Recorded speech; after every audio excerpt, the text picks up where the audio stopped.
mais um podcast sobre o direito das pessoas. E o nosso tema central vai ser integridade física, autolesão e greve de fome. Estamos hoje aqui com nossa convidada, que é da área criminal, e ela vai se apresentar.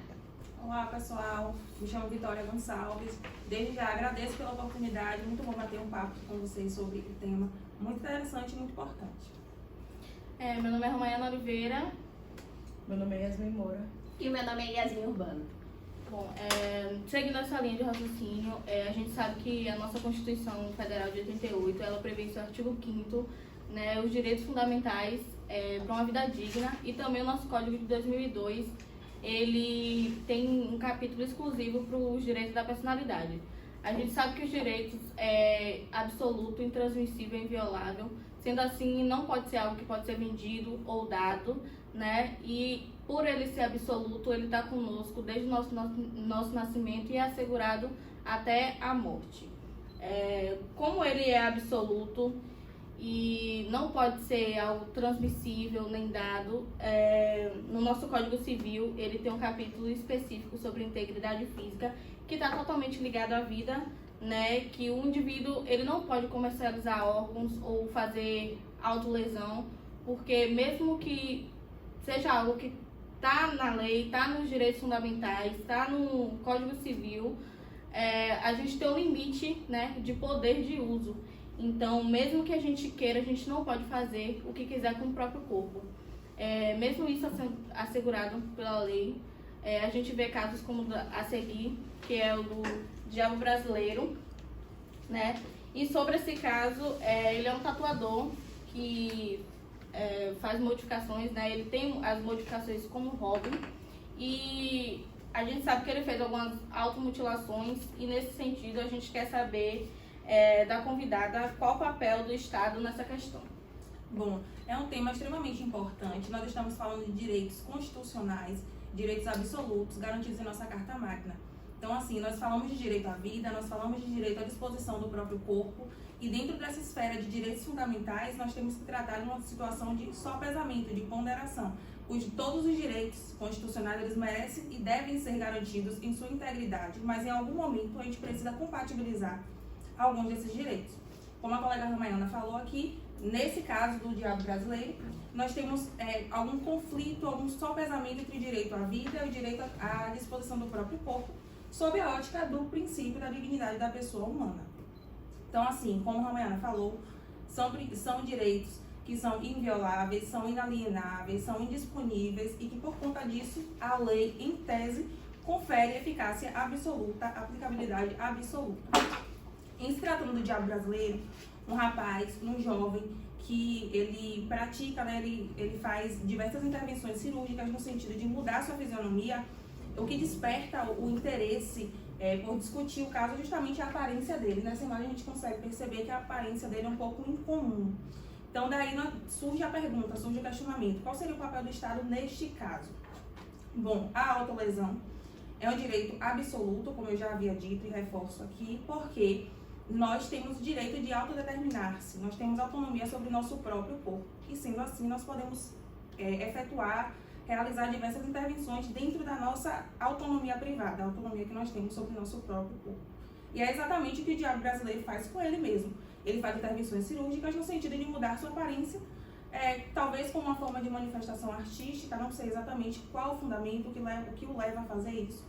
Mas considerando que a autolesão, em regra, é impunível, porque não prejudica a ninguém, além da própria pessoa, e provavelmente, possivelmente, pode até não prejudicar a pessoa.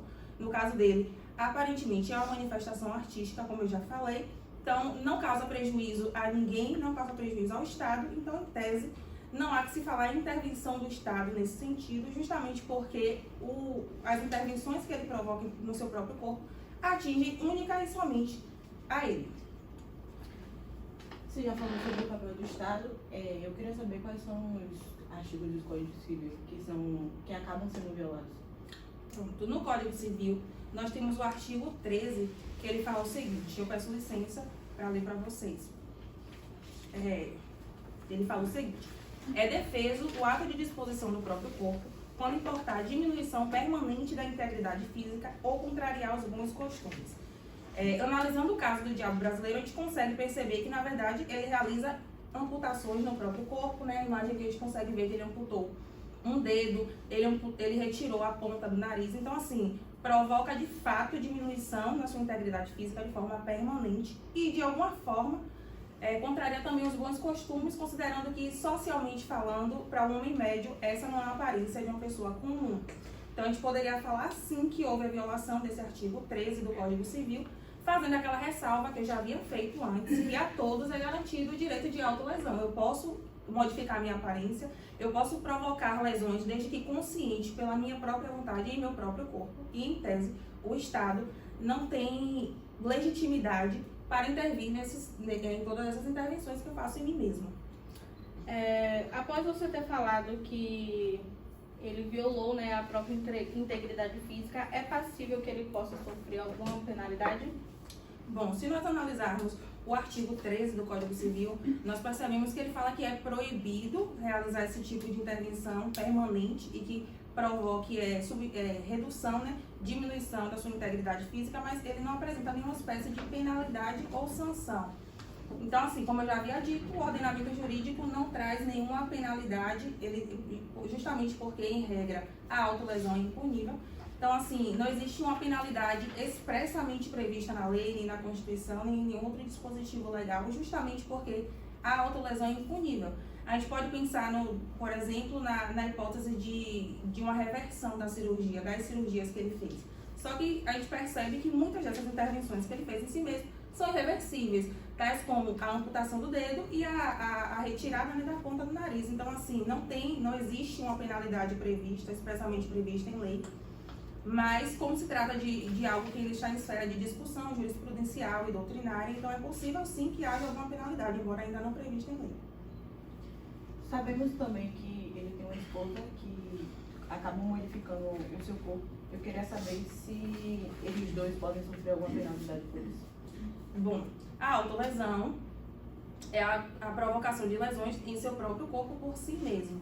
Então, as intervenções que ele tenha feito espontaneamente e por ele mesmo ter sido feitas, quer seja tatuagens ou outras intervenções que ele tenha feito, em tese ele não é punido. Em relação à esposa dele, ela é uma terceira que pode ter contribuído para algumas modificações no corpo dele. Então, a gente não trata mais de autolesão. Foi a esposa dele quem provocou a lesão no corpo dele. Então, aí seria uma heterolesão. A heterolesão, ela só não é punível se a pessoa que provocou a lesão tenha o feito sob o consentimento da pessoa. Então, assim, se o diabo brasileiro, ele consentiu validamente e eficazmente, né, de forma eficaz, para a provocação dessas lesões pela sua esposa, em tese, ela não tem responsabilidade alguma. Agora, se ele consentiu, enquanto estava em um estado de impossibilidade de entender o caráter daquela lesão que ele estava provocando no próprio corpo, quer seja por influência de álcool ou por qualquer outro motivo, nesse caso o consentimento dele não seria válido. E aí a esposa dele ou qualquer outra pessoa que tenha feito a intervenção no corpo dele responderia por lesão corporal, justamente porque provocou uma lesão no corpo alheio sem que tenha havido consentimento válido e eficaz. A gente vê que ele atualmente trabalha com as redes sociais e por ele ser uma figura pública, ele pode acabar influenciando outras pessoas a fazer o mesmo. Nesse caso, existe alguma coisa que o Ministério Público possa atuar? Bom, o Ministério Público, ele é parte ilegítima para atuar nesse caso, justamente porque ele provoca lesões em si mesmo e não provoca prejuízos palpáveis, né, palatáveis em ninguém. Então, nesse caso, o Ministério Público não teria legitimidade para atuar, justamente porque ele provoca lesões em si mesmo. Entretanto, a gente reconhece que as redes sociais estão abertas ao público em geral e que, de alguma forma, essas intervenções cirúrgicas podem provocar algum tipo de influência sobre outras pessoas. É algo que a gente pode analisar, pode investigar, verificar até onde vai essa capacidade de influência dele em razão da imagem. E aí sim seria possível discutir uma responsabilidade dele, mas em tese, somente pela aparência dele, pelo que ele faz no corpo dele, não haveria responsabilidade e o Ministério Público nem nenhum órgão estatal teria legitimidade para atuar. Em relação aos desafios enfrentados na internet, Isso ganhou uma proporção tão grande que o Código Penal brasileiro acabou sancionando uma lei 13.988, que acabou criminalizando o induzimento à lesão corporal. E sabemos também que, por tanta influência dele, acaba chegando em outras pessoas e viralizando. Tanto é que tem dois casos importantes e que ganharam visibilidade. Primeiro foi o jogo do Baleia Azul, que acaba influenciando crianças e adolescentes a se automutilarem, praticarem o suicídio. E o outro também tem sobre um homem que ele bebia combustível e se automutilava, questão de choque. E isso ganhou uma visibilidade enorme no meio. Eu queria saber sua opinião sobre. Pronto, a gente já sai de um tema chamado autolesão para automutilação. Como eu havia dito, o diabo brasileiro não responde por crime algum se ele pratica lesões nele mesmo. Agora, a partir do momento que ele influencia pessoas a promoverem as mesmas lesões que ele promove em si mesmo, ele já está influenciando pessoas a cometerem lesões corporais em si mesmos. Então, assim, nesse caso, por exemplo, no caso dele influenciar alguém a promover cirurgias estéticas para transformar a aparência assim como ele, nesse caso ele responderia por lesão corporal por autoria mediata, porque ele influenciou alguém, a pessoa se autolesionou, mas sob influência dele. Então, no fim das contas, seria uma lesão corporal provocada por ele, só que ele em si não praticou os atos executórios da lesão, né, do crime de lesão corporal. Voltando ao assunto da baleia azul, a gente percebe que a gente, na sociedade brasileira atualmente, a gente percebe que tem muitas discussões em relação à internet. Anteriormente, não havia regulamentação das atividades, dos jogos, dos aplicativos que circulavam pela internet, mas hoje a gente percebe que esses aplicativos, esses sites, promovem grande influência na vida das pessoas. E, assim como positivamente, também negativamente. Daí é que surgiu a necessidade, o interesse do Estado em regulamentar essas questões. O jogo da baleia azul, por exemplo, foi um caso emblemático que aconteceu há pouco tempo, né, de um jogo que promovia, que estimulava, né, instigava crianças, em sua grande maioria, a cometerem o suicídio. Nesse momento aqui, eu acho importante a gente falar sobre a modificação legislativa, justamente que a Yasmin falou, que o Código Penal ele prevê a punição para aquele que instiga, auxilia ou induz alguém à automutilação e ao suicídio. Há pouco tempo atrás, antes da edição da lei que Yasmin citou, o Código Penal somente punia aquele que promovia, que instigasse, que incitasse ao suicídio. Hoje, além do suicídio, temos também a automutilação, porque de qualquer forma, alguém que induz, instiga ou auxilia alguém de qualquer forma a praticar a automutilação ou o suicídio está cometendo um crime.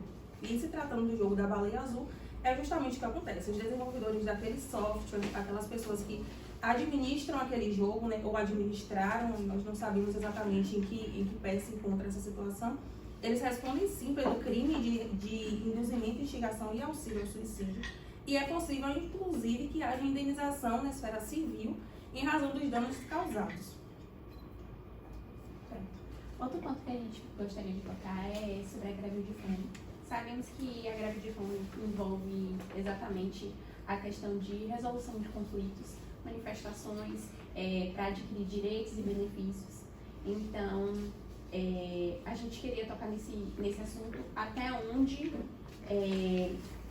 exatamente ao direito à liberdade da pessoa e quando é que a greve de fome infringe esse direito.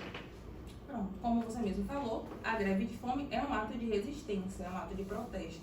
Normalmente quem faz greve de fome está tentando pressionar alguém a apreciar ou a conceder algo. Não necessariamente um direito, talvez um favor, independe. No fim das contas é sempre um protesto, uma manifestação de protesto contra algo ou pleiteando algo. Aqui a gente entra na mesma questão da autolesão, porque a pessoa tem o direito de autodeterminar-se. Então a pessoa tem o direito de deixar de comer ou deixar de fazer o que quiser com o próprio corpo, considerando que ela é capaz para gerir essa situação, né, dentro das leis civis.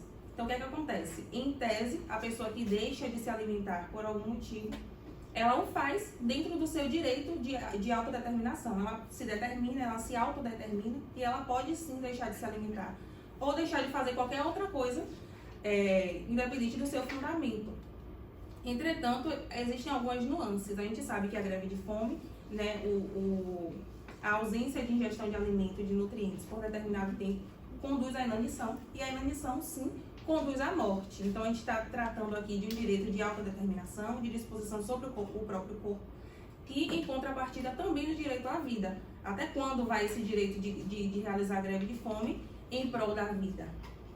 Então, o que é que acontece? Nesse caso, nós vamos analisar quem é a pessoa que está fazendo a greve de fome. Por exemplo, se for um menor, se for um ébrio, se for alguém incapaz para os efeitos da lei civil, nesse caso, essa pessoa não tem o direito de autodeterminar-se justamente porque ela não tem capacidade para fins civis. Então, nesse caso, o seu responsável, seu tutor, seu curador, dentro da sua responsabilidade, do seu dever legal de zelar por aquela pessoa, ele tem sim o direito de intervir nessa greve de fome, considerando que a pessoa é incapaz para os efeitos civis. Que são os casos dos presidiários também, que ficam pela tutela do Estado. Justamente. Aí já se trata de pessoas que estão tuteladas, estão sob tutela do Estado.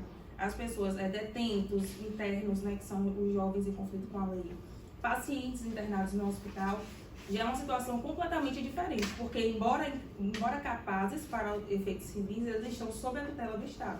O Estado, naquele momento, ele tem o dever de zelar pela saúde e integridade física daquela pessoa. Justamente por isso que a gente vê que, em alguns casos, o Estado intervém com a alimentação compulsória, justamente porque, naquele momento, aquela pessoa, embora capaz, ela está sob a tutela do Estado, e o Estado tem o dever de zelar por aquela vida. Então, aí é um momento que a gente percebe que o direito privado, o interesse privado, ele é colocado em segundo plano, por assim dizer, em prol do interesse público. Porque o Estado tem um dever maior, tem um direito maior em relação àquele que está exercendo o seu direito à greve de fome. Exatamente. Como até cita o Código de Ética da Medicina, artigo 51, que cita a alimentação compulsória, que cita também a questão da greve de fome, da capacidade física e mental, o detento em juízo perfeito, fazendo a greve de fome, mesmo assim pode ser levado à alimentação compulsória, não é isso? Em questão até mesmo, e não só sendo detento, o Código de Ética da Medicina, no artigo 51, fala sobre a questão dos médicos, em relação à orientação que ele pode dar à pessoa que está cometendo a greve de fome. Ele pode informar justamente os malefícios que a greve de fome tem para a pessoa. Então, o indivíduo ele vai ser levado e também vai ser instruído que os malefícios, os prejuízos que a greve de fome pode fazer com o indivíduo, com o próprio indivíduo. Eu gostaria de fazer uma pergunta em relação até mesmo à questão da violência que a greve de fome pode ser vista no mundo. Sabemos que existem casos no decorrer da história do planeta que as pessoas envolvidas em políticas usaram a greve de fome justamente para cometer ou para adquirir alguns direitos para a sociedade e até para o povo. A população de um determinado estado ou cidade. É visto por algumas pessoas na área jurídica que a greve de fome é sim uma arma violenta. É usada uma arma violenta. E a gente sabe que existe jejum, existe outras coisas que são até de influenciar outras pessoas que ninguém acha errado. Mas por que a greve de fome, vista em outros lugares como manifestação, é vista como arma violenta? Bom, nesse caso, a violência não é uma violência física, ela é uma violência psicológica no sentido de promover a coação daquela autoridade, daquela pessoa, daquele órgão, que tem competência para apreciar esse pleito, que normalmente é uma coletividade de pessoas que o fazem. Então, justamente por isso, esse é o motivo pelo qual a greve de fome, sendo considerada um ato de manifestação, um ato de protesto, ele é violento. Justamente porque promove essa coação psicológica, essa violência psicológica sobre quem, de fato, tem autoridade para apreciar tal pedido. Nesse caso, a gente percebe que tem uma diferença em relação ao jejum intermitente e outras formas de dieta, justamente porque envolve uma coletividade. Normalmente, quem decide fazer um jejum intermitente, decide por questões estéticas, por questões de saúde, por diversas outras questões, mas que se tratam, em verdade, do exercício de um direito individual. Eu deixo de comer, eu faço o jejum intermitente porque eu quero. A partir do momento que afeta uma coletividade e sob uma finalidade de ordem coletiva, aí as coisas mudam um pouco e é justamente nesse momento aí que a greve de fome se torna um ato de protesto. É importante salientar também, gostaria de falar, Yasmin comentou um pouco sobre o Código de Ética Médico. Eu acabei falando das exceções e não falei da regra geral. A regra geral seria justamente no sentido de que a pessoa maior e capaz, ele tem plenos direitos, por conta disso pode exercer sim o direito de greve. Inclusive, o Código de Medicina, ele garante esse direito, o exercício desse direito. Inclusive, quando alguém precisa de intervenção médica, né, cuidados, atendimento médico em razão da greve de fome, não cabe ao médico exercer de imediato a alimentação compulsória. É como Yasmin falou.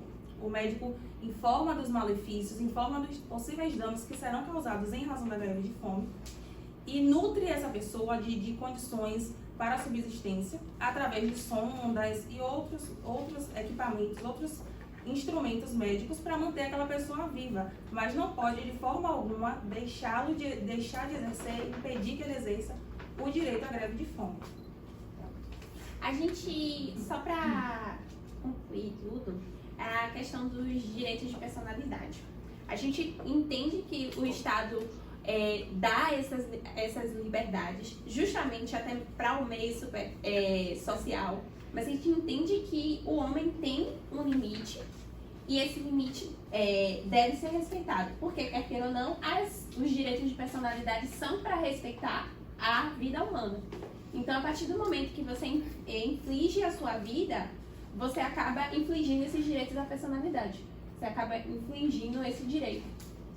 Com certeza. Essa é a natureza dos direitos de personalidade, né? São aqueles direitos que são inerentes ao ser humano, que são garantidos antes mesmo do nascimento, enquanto ainda está em gestação e até mesmo após a morte. Aqui não é o assunto, não se trata desses direitos em específico, mas, por exemplo, o direito ao nome, o direito à honra, ele é garantido inclusive após a morte daquela pessoa. Então a gente percebe a importância dos direitos de personalidade justamente por isso, porque nós, enquanto seres humanos, carregamos esse direito e temos que exercê-lo da melhor forma, porque é esta a garantia que a nossa Constituição Federal traz, e que foi fruto de muito esforço de muitas pessoas. Então, por conta disso, nós temos que zelar, e enquanto operadores do direito, de fato, nós temos que garantir esses direitos.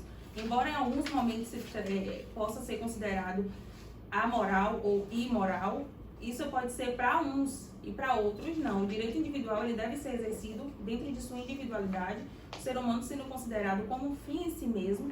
Então nós somos um mundo dentro do mundo, cada um de nós somos um mundo dentro do mundo e nós temos que respeitar essa individualidade de cada um de nós, embora para nós seja diferente, seja estranho, seja esdrúxulo, para outros é a plena liberdade, né, o pleno exercício do direito à manifestação artística e disposição do seu próprio corpo. Pronto, tá certo.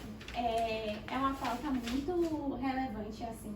Eu acho que é até mesmo essa questão de integridade física e a automutilação nos meios que a gente tem ultimamente, nos acontecimentos que a gente tem de depressão, índices que aumentaram.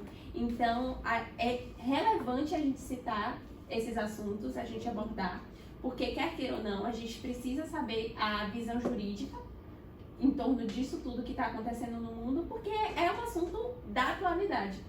Que a gente fala sobre automutilação, a gente abrange também a questão da depressão, da ansiedade, a gente tem a voltura psíquica. Então, a gente pode sim falar sobre isso no meio jurídico, falando sobre a relevância dos direitos que são estabelecidos para a gente mesmo, até mesmo no nascituro, que a gente cita aqui, que é no momento da gestação. Como a gente também pode falar sobre a questão da greve de fome, que em outros países eu entendo que aqui no Brasil a gente não tem, como você até me citou aqui quando a gente estava conversando, sobre a questão da relevância no Brasil a greve de fome para a manifestação política. A gente não tem essa relevância toda, mas a gente tem em outros países marcos históricos de políticos influentes que fizeram com a greve de fome para adquirir alguns direitos. Então a relevância e o respeito ao corpo em outros países é de muita polêmica, exatamente, porque realmente a humanidade é de grande valência ao Estado, não é isso? Com certeza. Foi muito importante você falar sobre isso, porque a gente percebe que dentro desses temas a gente acaba dando o protagonismo que o aspecto psicológico humano exige. Hoje a gente percebe que a depressão, a ansiedade e outros transtornos psicológicos têm obtido um grande resultado no sentido de pesquisa, de comentar, de falar sobre, justamente porque eles sempre existiram e eles sempre foram causa de muitas coisas, de suicídio, de autolesão e de vários outros assuntos que têm reflexos no campo jurídico e que a gente nunca deu importância justamente por deixar a questão psicológica de canto, de lado, por ser um tabu. Ainda é muito difícil falar de suicídio, mas a gente percebe que dentro do ordenamento jurídico pátrio, hoje a gente já trata do assunto, a gente já fala do assunto.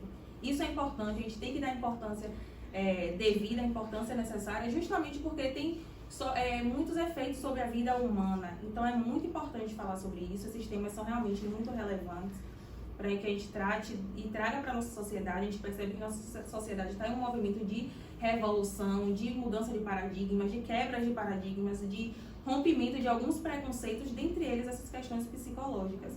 Complementando só um pouquinho sobre o que você falou, sobre os outros países que de fato a greve de fome tem um efeito prático, aqui no Brasil, culturalmente, não existe não se dá esse efeito prático à greve de fome. Mesmo porque não é muito praticada pelos grupos políticos e demais grupos sociais, mas justamente porque a gente tem que analisar o aspecto cultural daquele local para verificar o que é que leva à greve de fome ou qualquer outra manifestação política. A greve de fome em outros estados, em outros países do mundo, foi protagonista de muitas conquistas sociais. Aqui no Brasil a gente já percebe que é um pouco diferente. Aqui no Brasil as conquistas sociais vêm por meio sangrento, por meio de muita guerra, por meio de muita luta. A gente percebe essa diferença dentro da nossa sociedade. A gente precisa compreender que existem essas nuances, que às vezes aquilo que acontece fora do Brasil não se aplica integralmente aqui, justamente por essas questões, essas nuances de ordem cultural. É importante falar sobre isso também. Para concluir aqui, eu acho que é importante falar que nos casos citados aqui, o direito à personalidade e o direito da autonomia, ele vai se sobrepor ao direito, na verdade ele não vai se sobrepor ao direito constitucional, que é a saúde e a vida, né? Porque no caso do diabo brasileiro, apesar de não poder haver intervenção do Estado, a gente vê que é uma coisa chocante por ele estar totalmente infringindo, mesmo que por vontade própria, o seu corpo. No caso da baleia azul, a gente vê que, apesar de ter sido algo pensado por pessoas e tá influenciando e usando o argumento de liberdade de expressão, a gente vê que está totalmente infringindo a questão da vida e da saúde. No caso do homem que bebia combustível e se auto dava choque, a gente vê também que a saúde e a vida sempre foi priorizada, porque nesse caso ele está usando de um meio, né, de redes sociais para contar e relatar as experiências que ele está tendo, mas que acaba prejudicando e influenciando principalmente crianças e adolescentes, né, que estão em uma fase de criar e se descobrir a sua identidade, né? E a questão da greve de fome, que o Estado não pode intervir, mas pode ter algumas soluções a partir do risco de vida, da vida inerente, né? Com certeza, o direito à vida e a integridade física são os bens mais importantes, né, tutelados pelo Estado, e de fato esses tipos de violência devem ser vistas, devem ser tuteladas pelo Estado. Em algum momento o Estado deve intervir no sentido justamente de garantir esse direito à vida. A gente sabe que nós temos diversos direitos, a gente sabe que vários direitos nos são garantidos, nos são assegurados, mas alguns têm mais importância que outros, a gente tem que ter ciência disso. E com base nisso, é esse o fundamento que o Estado usa para, em alguns momentos, intervir na esfera de autonomia privada, de direito individual de cada cidadão.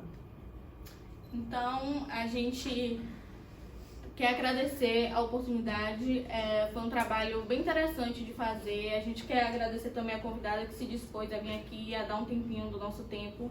Foi bastante interessante a gente pesquisar sobre o tema, botamos a cabeça realmente para pensar, né, e resolvemos dar ênfase nesses casos que escolhemos, porque teve uma grande repercussão pública. E é isso, eu queria agradecer a todo mundo que está assistindo, que deu se dispôs esse tempinho da sua atenção pra gente. E é isso, alguém mais quer falar alguma coisa? Obrigada. Muito obrigada, até a próxima. Tchau, tchau. Vai fazer meeting? Vai, gente. Vai, Alexa,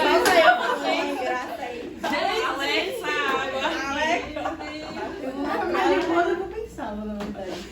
eu preciso regravar alguma parte. Meu Deus do céu, Deus. Gente, foi ótimo. Ela tá botando a Ai, acabou. Foi bem legal. Acabou. Parabéns aos trabalhos do perfeito. Ela é maravilhosa, né?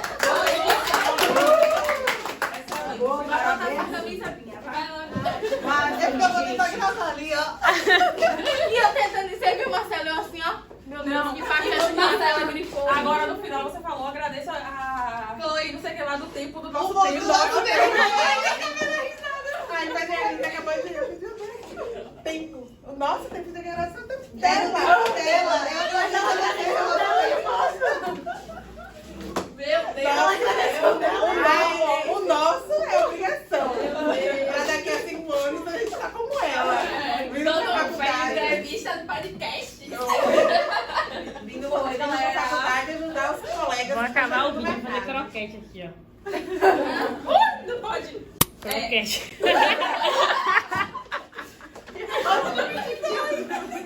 Pronto.